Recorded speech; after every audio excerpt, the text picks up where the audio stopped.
Mantan Kadif Propam Polri, Verdi Sambo divonis hukuman mati dalam kasus pembunuhan berencana terhadap ex-ajudannya, Brigadir Nofriansyah Yosua Huta Barat. Majelis Hakim Pengadilan Negeri Jakarta Selatan menilai Verdi Sambo terbukti secara sah dan meyakinkan bersalah melakukan pembunuhan berencana terhadap Brigadir Joshua, sebagaimana dakwaan jaksa penuntut umum. Selain itu, Sambo dinilai terbukti melakukan obstruction of justice atau perintangan penyidikan pembunuhan Brigadir C. Dalam menjatuhkan putusan, hakim turut mempertimbangkan sejumlah keadaan memberatkan dan meringankan untuk Sambo.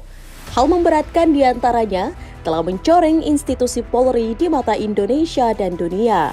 Selain itu, ia dinilai berbelit-belit dan tidak mengakui perbuatannya. Sementara itu, tidak ada hal meringankan bagi Sambo.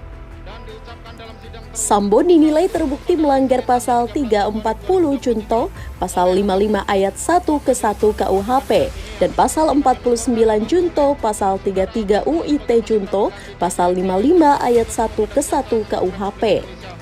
Putusan ini lebih berat daripada tuntutan jaksa penuntut umum yang menginginkan Sambo dihukum dengan pidana penjara seumur hidup. Adapun dalam kasus pembunuhan berencana Brigadir Joshua, Putri Chandrawati, Richard Eliezer Pudihang Lumiu atau Baradae, Ricky Rizal atau Bribka RR, dan Kuat Ma'ruf turut terlibat. Dimungkinkan bersalah, melakukan tindak pidana, turut serta melakukan pembunuhan berencana dan tanpa hak melakukan tindakan yang berakibat sistem elektronik tidak bekerja sebagaimana mestinya yang dilakukan secara bersama-sama. Menjatuhkan pidana kepada terdakwa tersebut oleh karena itu dengan pidana mati. Upaya hukum.